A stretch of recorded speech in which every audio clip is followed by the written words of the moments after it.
Shalom teman-teman, perkenalkan nama saya Richard Luas. Saya dari Prodi Pendidikan Agama Kristen. Tujuan video ini dibuat untuk memenuhi UAS dari mata kuliah sejarah gereja tentang mereview kembali gerakan reformasi gereja Protestan pada abad ke-16.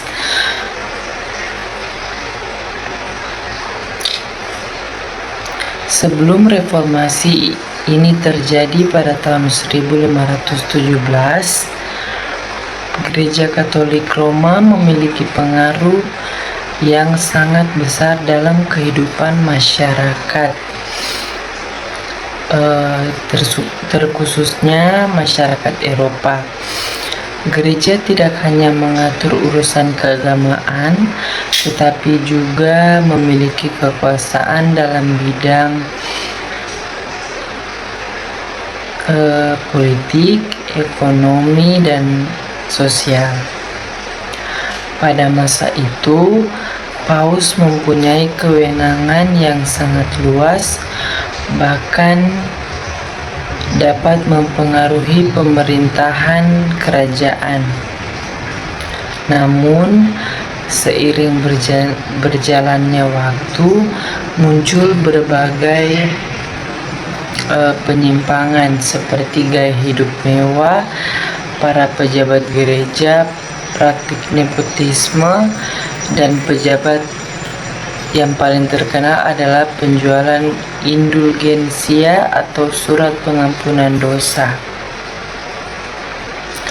Selain itu, berkembang pula gerakan Renaissance yang mendorong masyarakat berpikir kritis dan kembali mempelajari Alkitab dalam bahasa aslinya. Dan penemuan mesin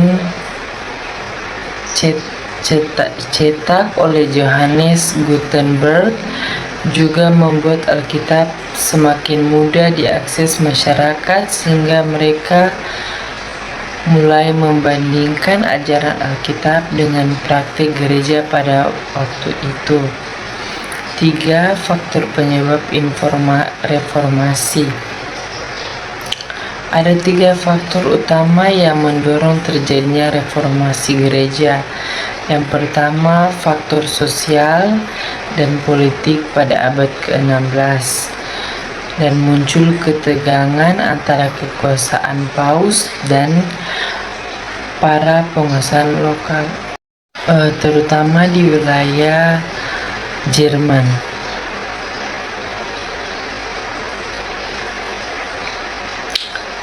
Dan banyak pangeran Jerman merasa bahwa Roma terlalu banyak mengambil keuntungan ekonomi dari wilayah mereka. Oleh sebab itu, ketika Martin Luther mulai melakukan kritik terhadap gereja, beberapa penguasa memberikan perlindungan politik sehingga gerakan reformasi dapat berkembang.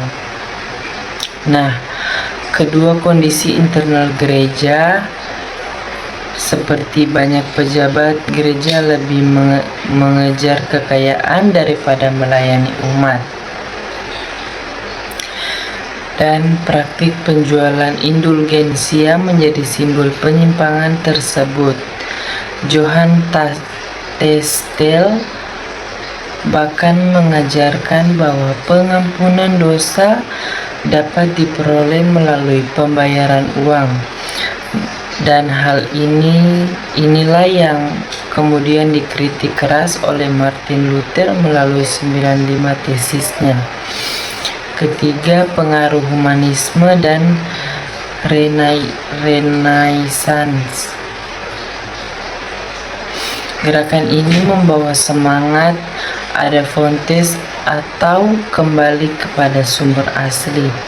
Para sarjana mulai mempelajari Alkitab dalam bahasa Yunani dan Ibrani, sehingga menemukan bahwa beberapa praktik gereja tidak sesuai dengan ajaran Alkitab. Ditambah lagi dengan adanya mesin cetak, penyebaran Alkitab dan pemikiran reformasi berlangsung sangat cepat ke seluruh Eropa. Berdasarkan materi yang diunggah, faktor reformasi dapat menimbulkan baik atau tidaknya tentang suatu gerakan yang ada di gereja.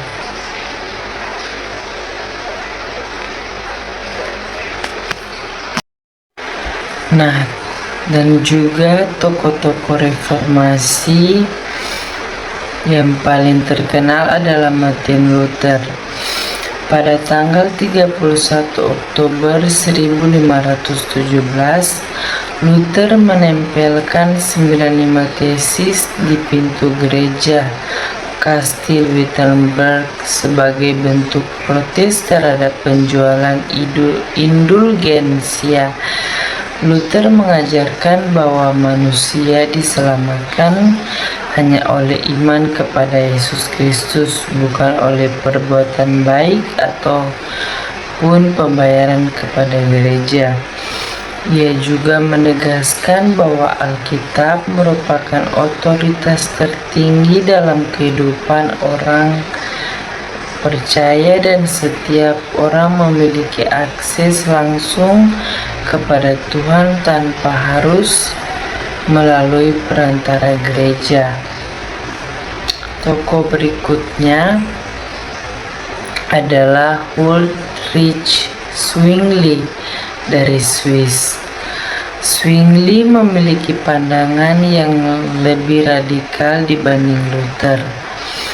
Perbedaan utama mereka terdapat pada pemahaman mengenai perjamuan kudus. Luther percaya akan kehadiran nyata Kristus dalam perjamuan kudus, sedangkan Zwingli memandangnya sebagai simbol untuk mengenang pengorbanan Kristus. Perbedaan ini menyebabkan munculnya berbagai aliran dalam gereja Protestan, dan dampak reformasi memberikan dampak yang sangat besar. Pertama, lahirnya gereja-gereja Protestan dan muncul berbagai denominasi seperti Lutheran, Reformed atau Calvinis, dan Anglikan. Hal ini mengakhiri dominasi satu gereja di Eropa dan melahirkan keberagaman gereja yang masih kita lihat sekarang.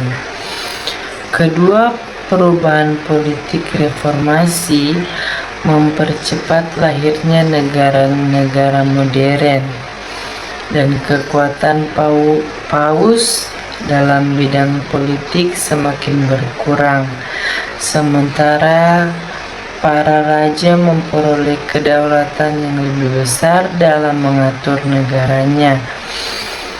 Ketiga, perkembangan pendidikan para reformator mendorong setiap orang untuk dapat membaca Alkitab sendiri. Karena itu, banyak sekolah didirikan dari tingkat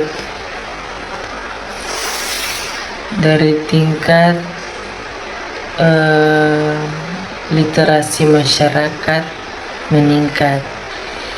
Semangat inilah yang kemudian ikut mendorong perkembangan ilmu pengetahuan di Eropa.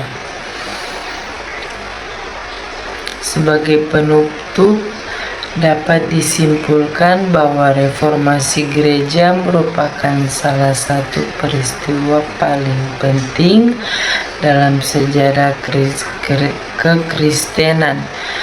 Gerakan ini lahir karena ada penyimpangan dalam kehidupan gereja, didukung oleh perkembangan politik, Renaissance, dan kemajuan teknologi. Melalui reformasi muncul penekanan bahwa keselamatan adalah anugerah Allah yang diterima melalui iman, sedangkan Alkitab menjadi dasar utama dalam kehidupan orang percaya. Selain mengubah kehidupan gereja, reformasi juga membawa perubahan besar dalam bidang pendidikan, politik, dan perkembangan masyarakat modern. Demikian review materi dari saya. Terima kasih. Shalom.